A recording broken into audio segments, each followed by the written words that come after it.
Run it up, then run it back. Run it up, then run it back. Run it up, run it back. Run it up, then run it back.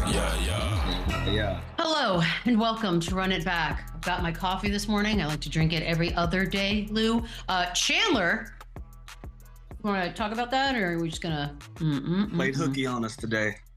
He is a bad teammate. We're not going to let you forget this one, Chandler. But Lou Will's here. Sam Amick will be on in a little bit. And we do have a lot of stories, actually, because yesterday was sort of a Shams celebration. There was a lot of breaking news. The first one's interesting because it could affect a lot of teams. So we're going to start with De'Aaron Fox because the reports are now officially coming out. No more speculation. The Kings are listening to trade offers for both for De'Aaron Fox ahead of the deadline, which is of course next week. You move him now, that way he doesn't walk in free agency this summer. And of course, Lou, we'll get to as far as moving him. Do you love the move? And then we'll get to the potential teams with whom he may end up. So, what do you think about it finally being official? We now know they're listening. Yeah, it makes sense, right? You know, if you're the Sacramento Kings and you have any inclination or you've had some dialogue or conversation with De'Aaron Fox that he can potentially walk away this offseason in free agency, you know, as an organization, you got to put yourselves in the best position possible. Go out and find somebody to be his replacement, opposed to just getting nothing for him and allowing him to walk. And now you're in the free agent market looking for another point guard to replace your all-star point guard. You know, so now that these conversations have started, I'm sure they'll be aggressive out in the market, trying to find someone that's going to fit the bill, or a few guys that can put in the amount of work that De'Aaron Fox has been able to put on the board for the Sacramento Kings. But, you know, like you said, this conversation being started now and being open to trading him, I'm pretty sure that they have an idea that he was going to walk in free agency. So it's best we trade him and we get some back for it.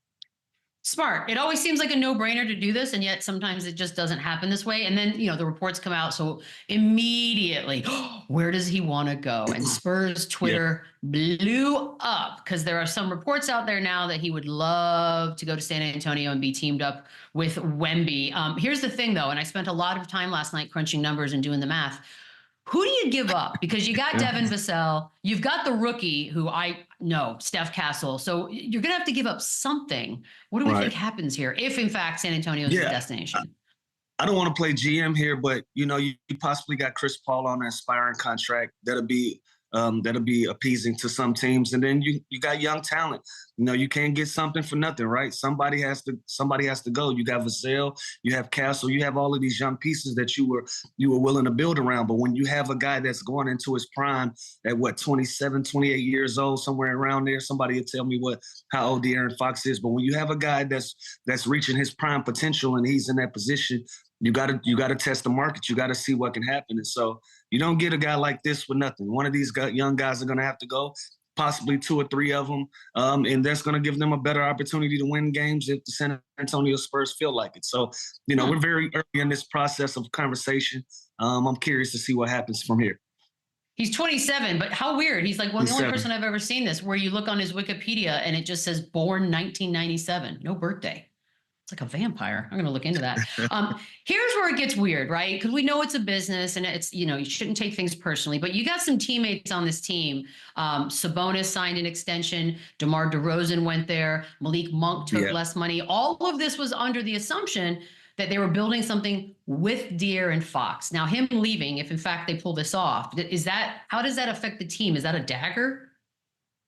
Not really a dagger. Guys are pros, and things change by the minute in the NBA. You know, one day everybody is happy-go-lucky. This is the best thing that I've ever been a part of. And then the next day, you know what, this might not work out for me. And who's been there longer than both DeMar and Sabonis? De'Aaron Fox. He's been there the longest.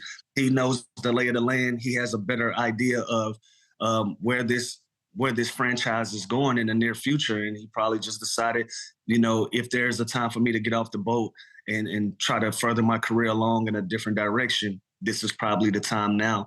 And so, like I said, it's a great thing for them to have this dialogue. It's for Sacramento not to be in the dark, because he could have just kept it close to his chest, went to free agency and walked away. You know, he could have been unfair to them in that nature. Now that this is going, I think this puts Sacramento in a position where they can put themselves in an opportunity where they can go out and get another guy. So as far as Sabonis goes, he'll be a pro. As far as DeMar goes, he'll be a pro. But these things change by the minute. Do you, as a player, as a teammate, if you're one of those guys mentioned, deep down, maybe you never say it out loud, but is there a little part of you that's not a grudge, but maybe just sort of, I'm irritated with you now. This is a tough one. No, like we're going to continue to say it. We're always on the side of the player because, you know, whatever De'Aaron Fox is going through behind the scenes, if I'm his teammate, I'm probably going through it with him, right? I'm probably experiencing some of the same things, but we wear two different hats. We wear two different positions. You know, when I was on a team and a Paul George or a Kawhi Leonard would be frustrated with something, they're wearing a different hat than I'm wearing. I'm the sixth man. I'm coming off the bench. Everything doesn't have to be ran through me like it has to be ran through these guys. And so if you're De'Aaron Fox opposed to one of the role players on his team, we wear different hats. We're in different positions. So I can't be as frustrated as one of the main guys because I don't have the responsibilities that he has. Yeah, I mean, Chandler doesn't do one show. I don't know if I'll ever forgive him, Lou. Like, I don't know if I'm getting over today. You know, see, there you go. Without dialogue, without us knowing, that creates conflict. But when we know what's going on, when we have an understanding of what's happening, we can be a little bit more understanding. So it's no different with the Sacramento Kings. No different. No, we're going through it over here. Look, this is kind of, we've seen, and, you know, and when you look back in history of the league, and it's not even that long ago, but you see guys like a Damian Lillard, a Beal, they give their best sort of prime years to an organization. And then if you were to ask them, they'd probably say, you know, it was never a championship roster that was built around me. We live in the player empowerment era. So are we going to see this now? Guys aren't sticking around. They're not waiting. If I'm 27 years old and you haven't done what I thought you were supposed to do, I'm out.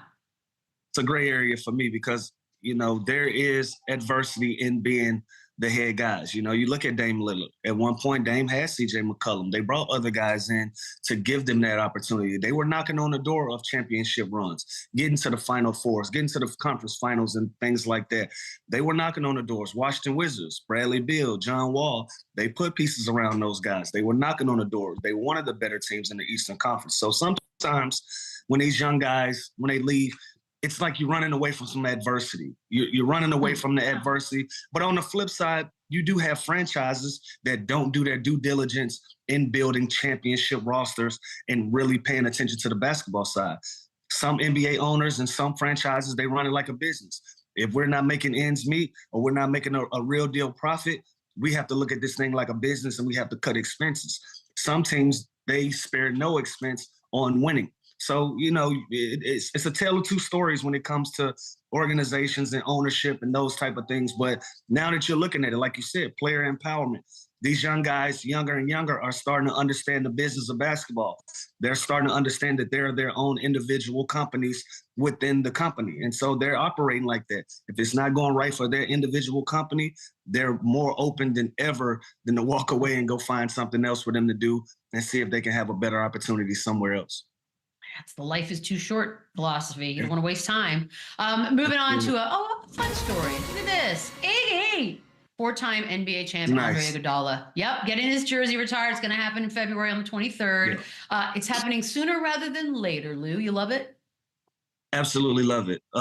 My teammate for 7 seasons, and to finally see an organization appreciate what he was and what he brought to the table. You know, Dre was a glue guy. He was a hard worker. He understood the game. He was cerebral in his approach to basketball. And to find that organization that understood who you were. Like, I wasn't the main guy, but I am very much needed to compete for championships. You know, Iggy was a third option on a very good basketball team and ended up squeaking out a finals MVP out of that experience just by playing basketball the right way. He's always been that type of teammate. He's always wanted to compete at a level where everybody was thinking the game. This is a chess game. It's not checkers. Andre always strived to be that type of player. So for him to go to Golden State, have an opportunity to win championships, go out there to compete, finals MVP, this is very much deserved. I'm super happy for my friend, and just a great opportunity for him to add to his resume. This is dope. Do you have any stories? Any good Iggy stories?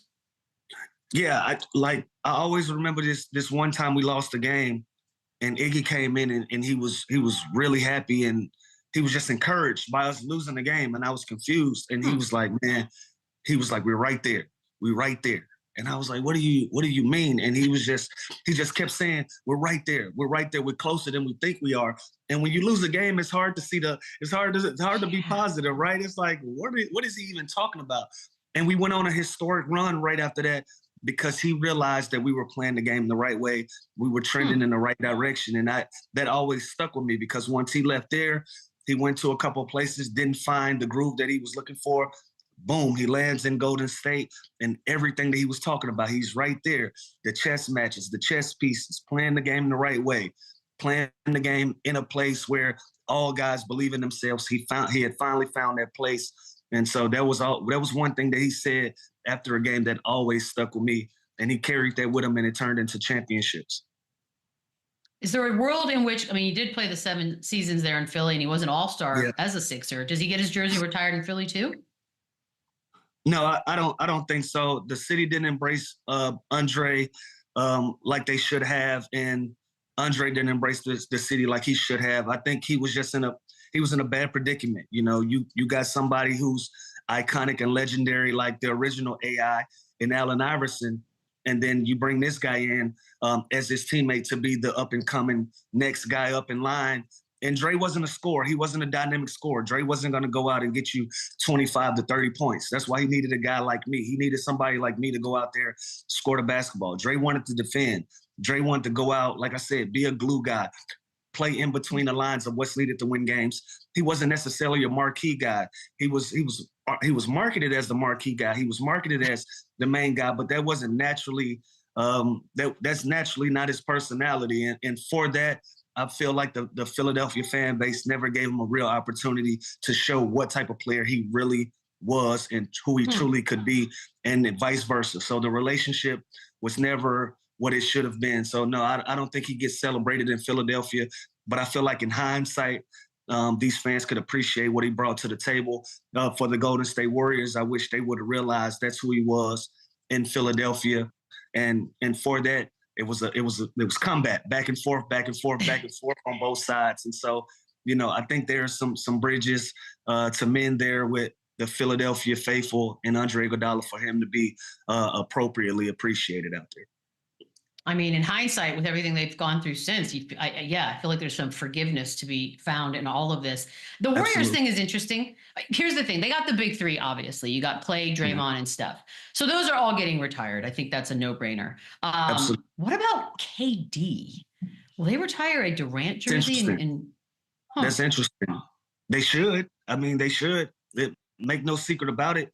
As legendary as Steph Curry is, Kevin Durant was the best player on that team for those couple seasons. So, and they got championships out of it. I don't see what else he could have done in Golden State or accomplished for him not to be considered one of the guys to have that 35 go up in the Raptors. So I would like to see that whole group be celebrated as appropriately as they should. They were legendary. They were iconic. They had the whole NBA on lock. You know, Cleveland rained on a couple of those parades, a parade.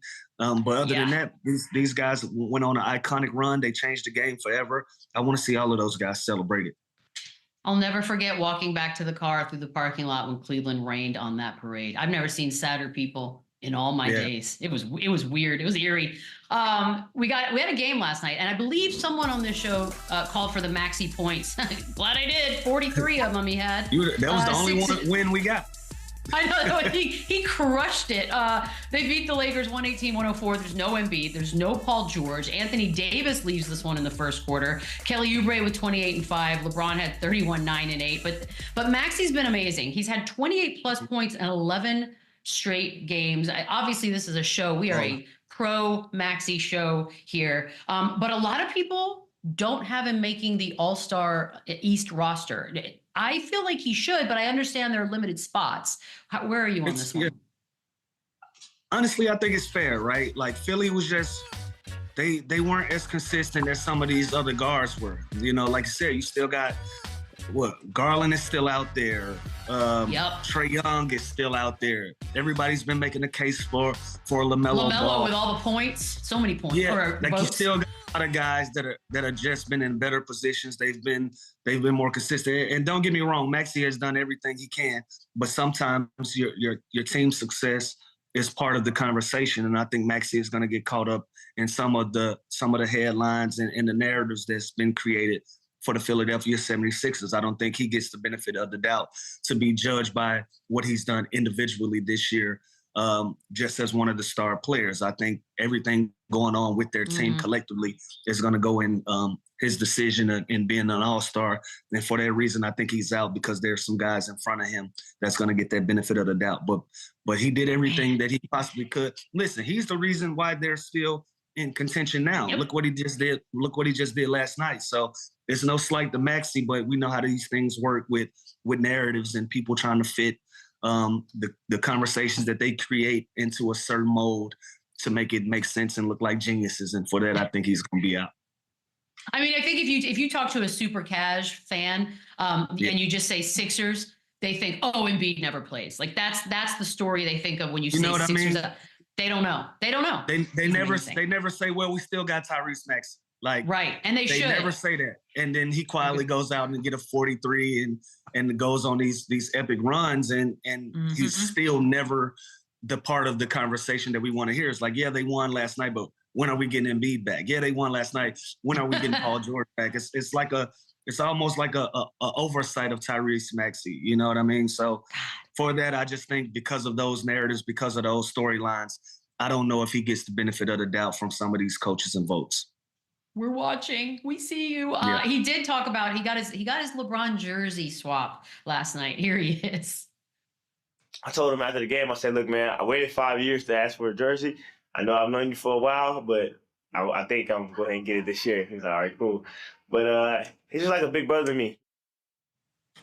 I mean, how do you not love it? 5 years he waited for this jersey, Lou. Is there anyone that you'd wait 5 years for the jersey?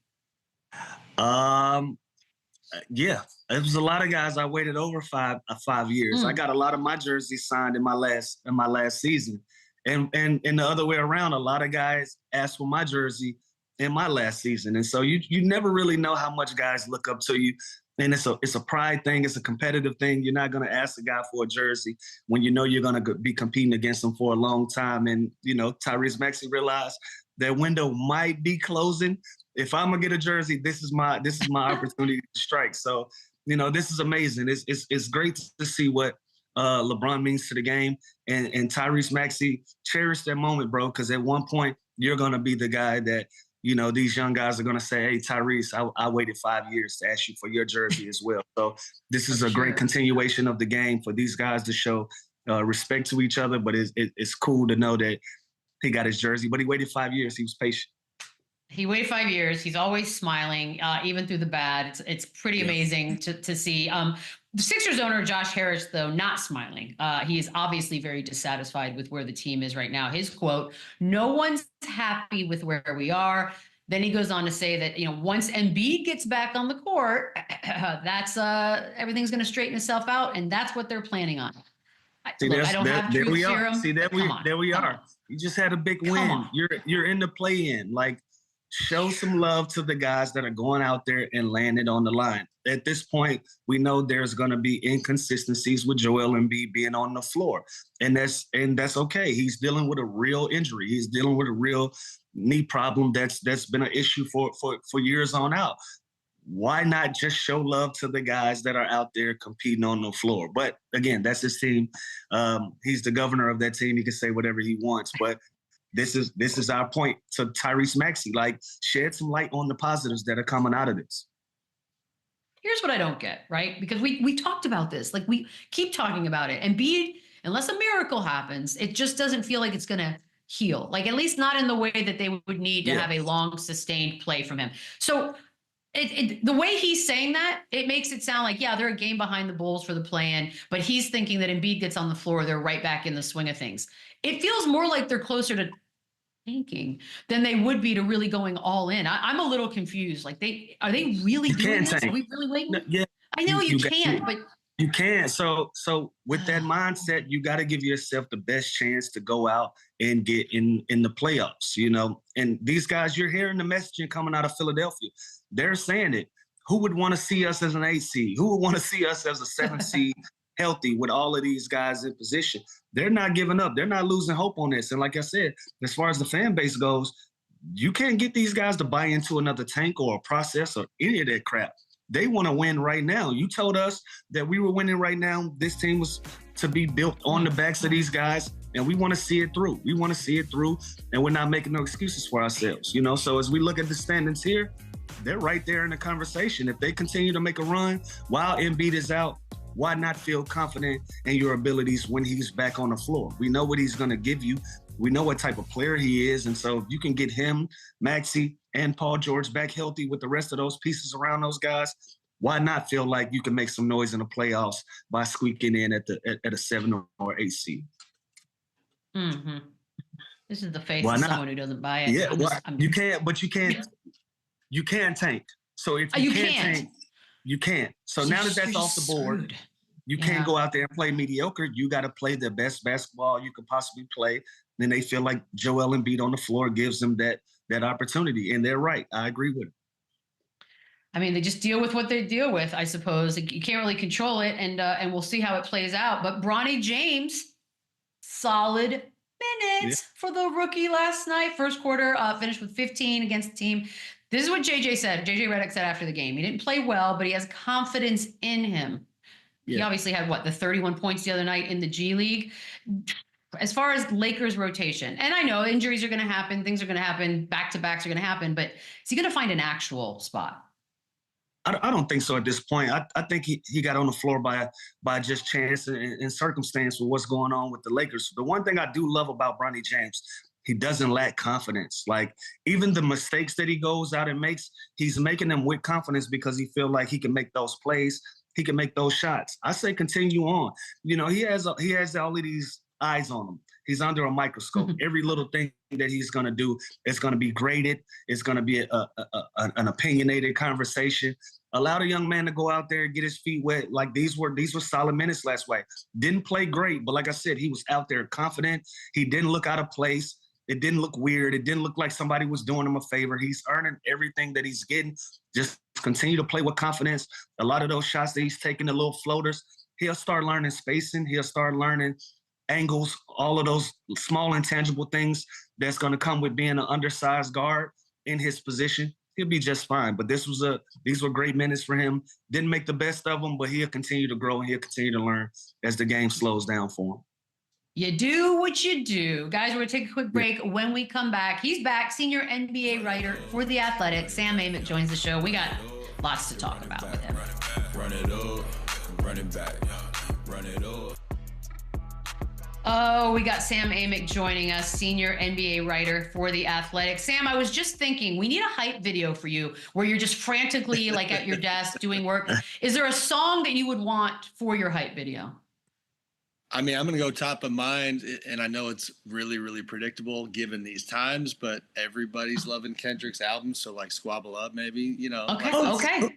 Sam, Okay. I didn't see that coming, Sam, but I like it. Lou. But I like it. Hey, I got teenage kids, brother. What do you expect? Sam crushing. Lou's like, I didn't see have that coming. All right. Man, we got some good trade rumors yesterday, specifically, obviously, the De'Aaron Fox of it all. And you confirmed the fact that, yep, they are open for business on the Mr. Fox talks. What's the latest? Yeah, crazy day. I mean, you joke about the hype video. Yesterday was that day. We had Jimmy Butler stuff popping. We had the De'Aaron situation. You know, I've been reporting on it for months. You guys know the whole backstory, kind of the increased discontent that was on De'Aaron's side about the future of the Kings. I did not think that we were going to see it near the deadline, if I'm being honest with you. And even yesterday, it's funny because, you know, you guys know the media business, like started getting word that this was happening. Didn't admittedly think it was a media thing. I was reaching out to the Kings to get their side, and then it kind of popped. But, you know, De'Aaron, you know, he's been slow playing this thing, but it's really obvious when you turn down multiple extensions and when you send the message to the organization that you have concerns about signing on long term with 1 year left on your deal, it kind of is what it is. So His camp is not revealing the one team that he wants to go to right now. Everybody around the league seems to know that it is San Antonio. And, and again, that's something that we've hit on for a while. So we'll see what happens. The Kings are in a tough spot. They are a team that, not to go too big picture, but you guys know for almost 20 years you don't make the playoffs. And so by their standards, this team's not bad. You know what I mean? But De'Aaron is looking at it like, I want to contend for a title. I'm not looking to kind of just go by the standards of an organization that has struggled so much. Yeah, Sam, I was going to ask, like you said, the Kings are in a tough spot. Is there a world in where they play this thing out and see if Fox gives them a chance next summer, or are they going to be very aggressive this break? I think there is. There's certainly that chance. I don't know what percentage I'd put on it, Lou, but like one historical marker that has, been on my mind in terms of this particular front office with Monty McNair and Wes Wilcox is, let's not forget that they tried to be ahead of the Tyrese Halliburton situation when he was next to Fox, and they didn't know what that group looked like. And so they moved a guy like Tyrese, earlier than people would have expected. That really shocked folks and obviously led to the Domantas Sabonis trade. And so I don't put it past them to look at the chessboard and realize, because you can make a very strong argument that the time is now. When you talk about San Antonio and all the picks they have and some of the things that you could have to not even necessarily, it'd be like a soft rebuild, but like you could try to be competitive and just retool if you go that route. If you wait until this summer, then the clock is ticking. Then the other side of the table has more leverage than they did before because they know even more so how much of a pinch you're in. Yeah, because he's not. Word is he's not interested in going to LA and teaming up with LeBron. His preferred destination would be San Antonio and linking up with Wemby out there. Do the Spurs pull the trigger on this if they can get him to agree to a long-term deal? I think they, just objectively, I think it's a hell of a look, right? Like Victor and De'Aaron would be fun, and I see the sense in it. I feel like that job next to Vic, even if you put it in regular people terms, not even just hoops, like that is a job that everybody's going for. Like you should want to put yourself next to somebody who is absolutely skyrocketing. The Spurs side, I don't have a great sense of exactly how they see it because, they've made such progress this year. Making a move mid-season is tricky. I think, that's why going into it, I thought part of the reason that it would be a summertime thing is because a lot of the interested teams are having, good seasons and the type of thing where they might want to be patient. Houston's another example. I don't think they're going to look at Fox, but I definitely knew they were not going to look at Fox during the season. So the question for me, to your question, Lou, is are the Spurs going to go ahead and tweak their program a little bit because the time might be now? That part remains to be seen. But if you look at the entire league and guys that are potentially available, I mean, he's number one, if not two. He's a fantastic player. He does get lost a bit in Sacramento. If you look at earlier in the season, he was right there at 26, 6, and 5, and honestly had the same line, almost around 2 steals per game, that SGA was rocking, without the collective success. So, I do think in terms of guys that are looking to kind of elevate at this point in their career, he's on that short list. Yeah. Sam, are there whisperings from the San Antonio side at all? Like, are there guys that are untouchable if this potentially goes down? Are we? My bad. I got too excited and I have tears in my eyes.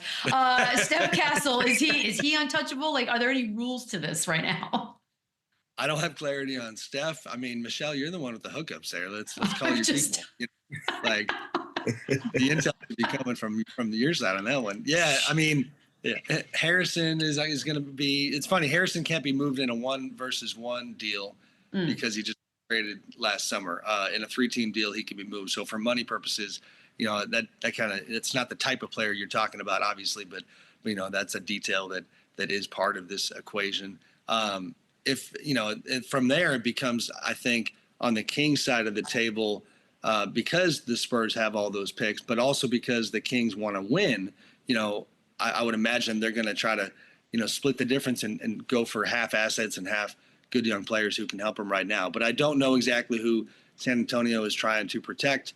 As a quick side story, I guess, because the regular stuff matters.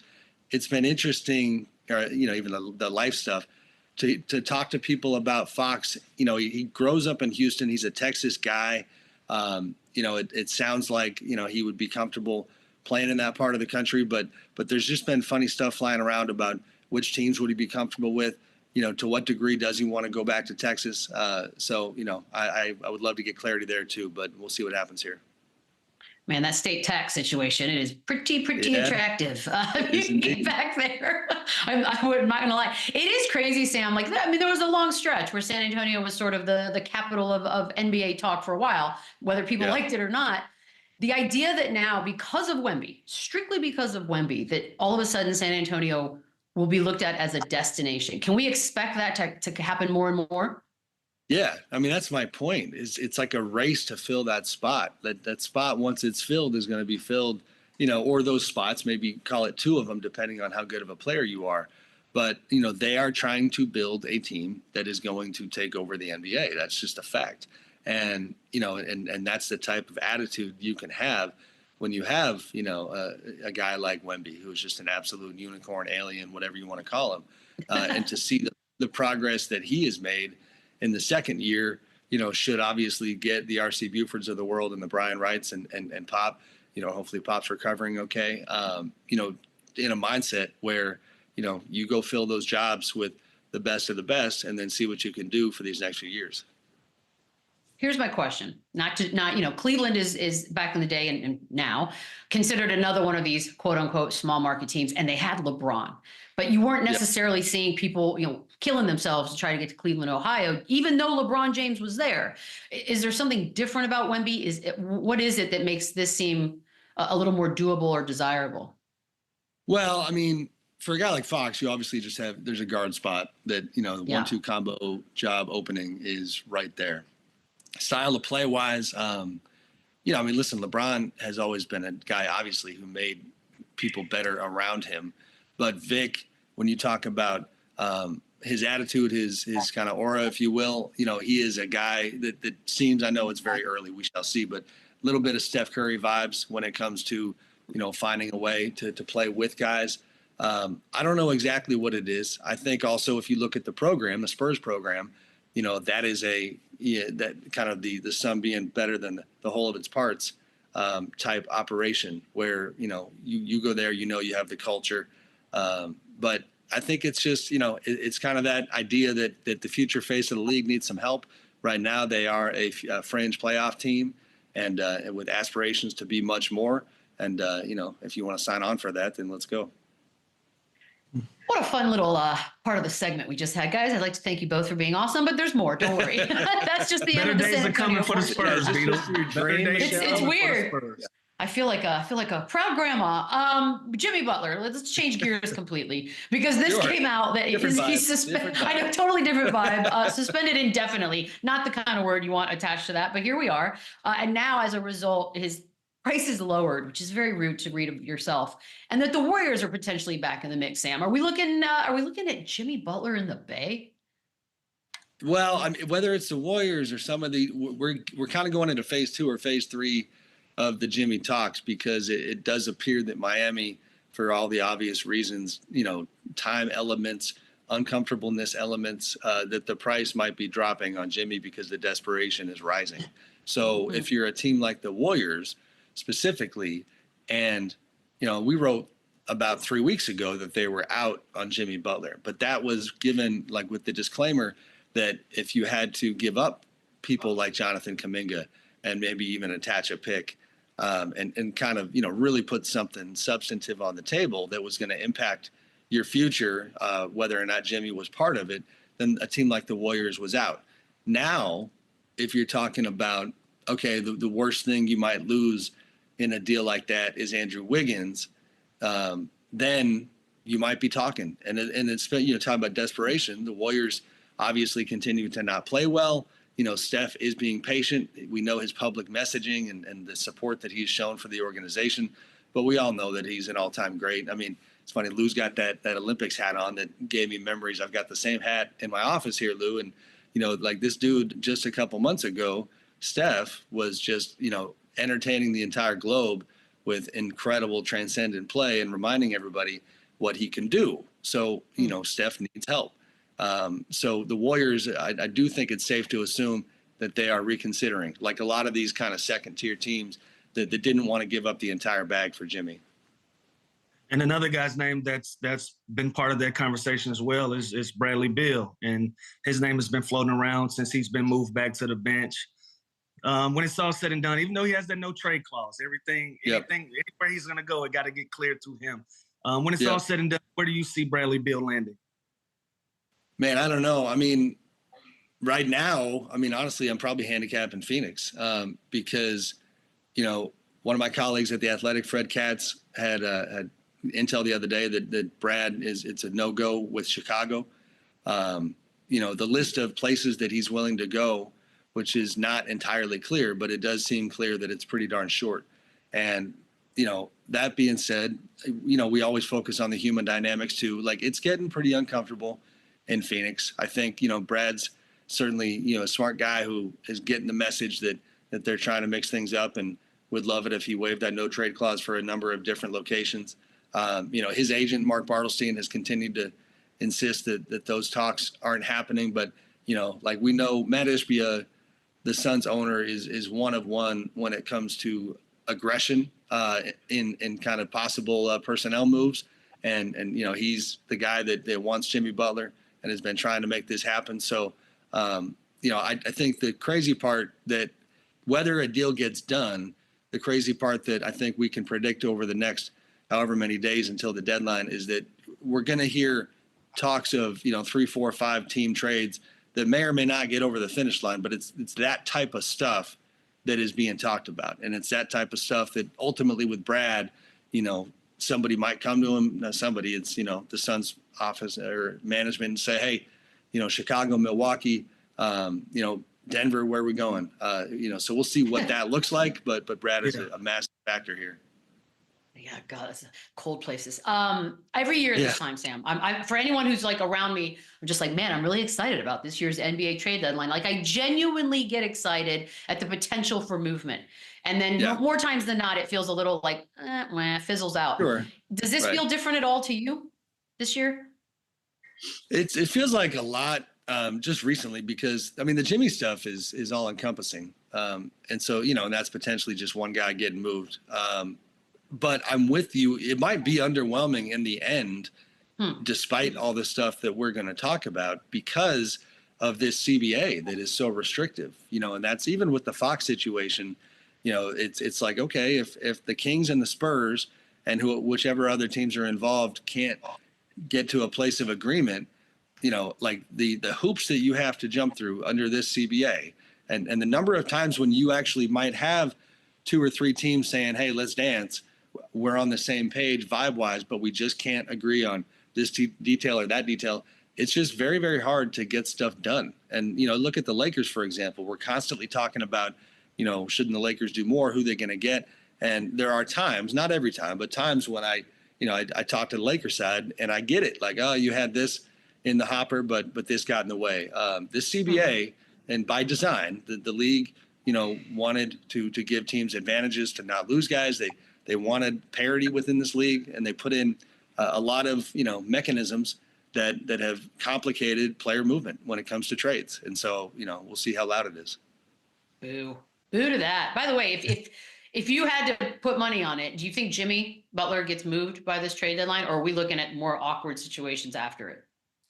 I think I'm going to go with, I think he gets moved. Okay. Like it's getting really crunchy, it's, I think it's just in the locker room, in the boardroom, all across the way in Miami, it's getting really crunchy. And I don't think, if they hold on to him, then, it's almost like they have to compel the league and the union and convince them that Jimmy has been so insubordinate that we can send him home because that's not something you're supposed to do.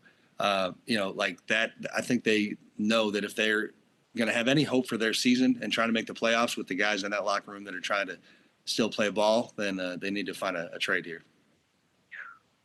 Sheesh. Okay, Sam. Chandler and I, we've been having our MVP debate, and he's head over heels for Jokic. I'm an SGA guy. But you feel like Giannis has a legit opportunity to be in that conversation as well. Make your case for Giannis as MVP. I mean, first of all, ethically, I can't bet on this stuff, but my goodness, those odds, if I was a bet man. Good Lord. I'm going to do it right now. Pick up my phone up. Like, put a few dollars. That should tell you everything you need to know, Sam. That should tell you this is not happening. I know, they do. All right, fair enough. Vegas disagrees with me. I mean, my pet peeve when I tweeted that the other day, just kind of saying, don't forget about Giannis. And this is just a media thing. Like, we are just so guilty. Like, there's half a season left. You know what I mean? Like, I hate when these narratives and these kind of decisions get made so early in advance. And the truth is, when you have about 100 media voters, which is what it is, voting for this award, like, it sounds corny, but I feel a little bit of responsibility to push back and remind some of my colleagues. Like, I was talking to the media, not even the fans, because the fans aren't voting on this. Like, just saying, just keep paying attention, because, you're talking almost 32 points, 12 boards, almost 6 assists. And the defensive stuff is what we got to make sure we continue to look at. The day that the Bucks beat the Thunder in the NBA Cup final, it's only one game, and it's not even a game, ironically, that counts as it relates to MVP. Like, Giannis defensively reminded me who he is. It reminded me of the finals against the Suns a couple of years ago, that amazing block that he had in the NBA Cup final. And so, as much as that Joker's been incredible, Joker might be my guy right now. It's right there with SGA. We know Joker on the defensive side is not checking that box nearly to the same degree. SGA is. That matters a lot.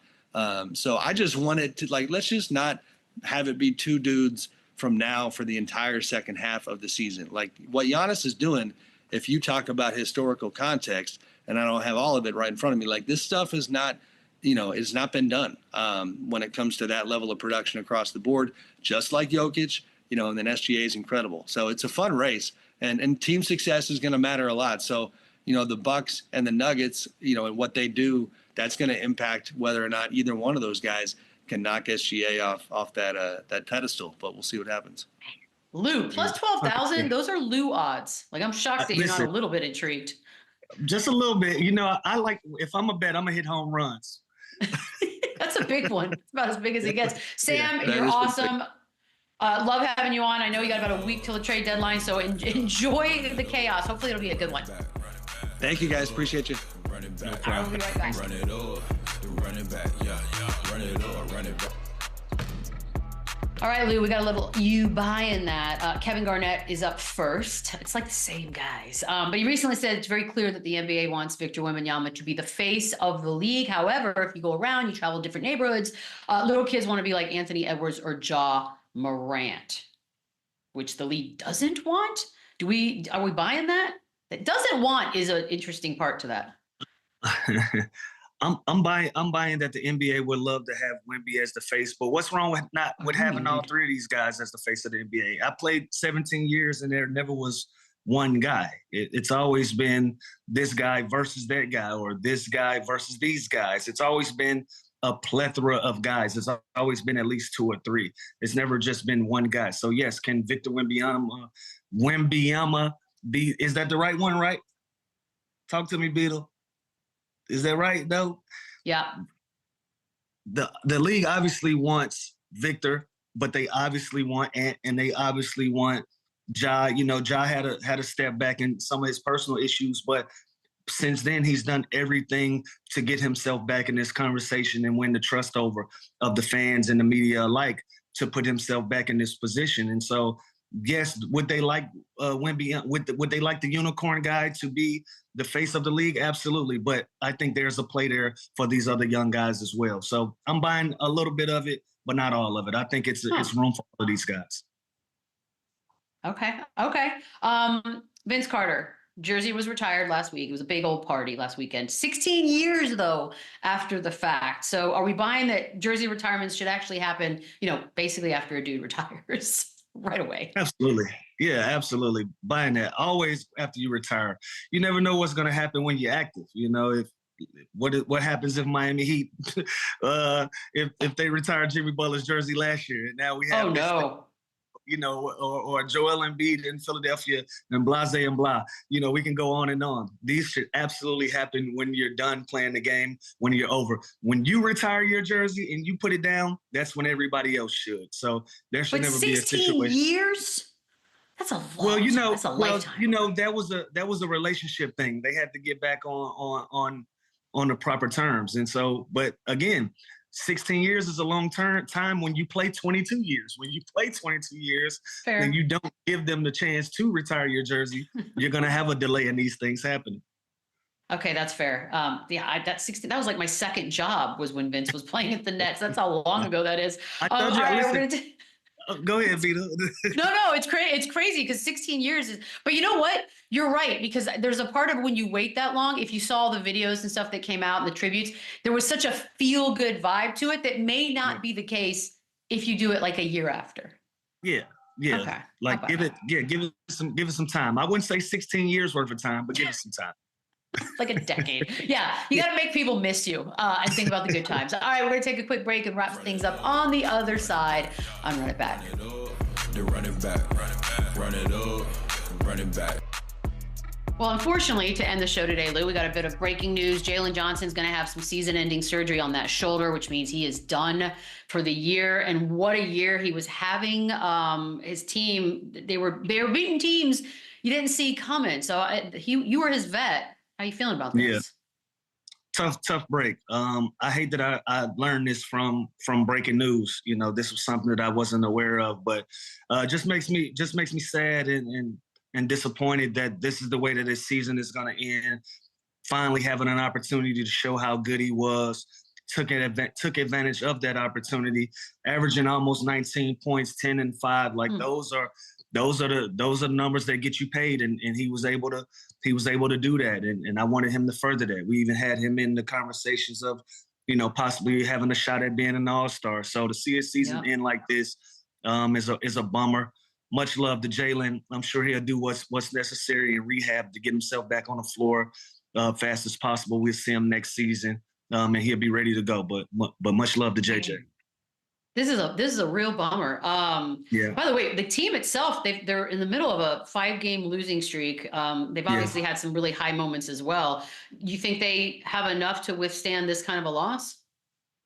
They got some guys that can fill in. You got Okongwu at that position. Larry Nance Jr. is getting some spot minutes now, who's a veteran on that basketball team. You'll get Clint Capella back soon with back spasms. So they got a lot of guys in that position, none as athletic as Jalen Johnson, and giving them that threat to put the ball on the floor, to be a creator at that size. But I think they still got enough to survive this, and we'll see what happens.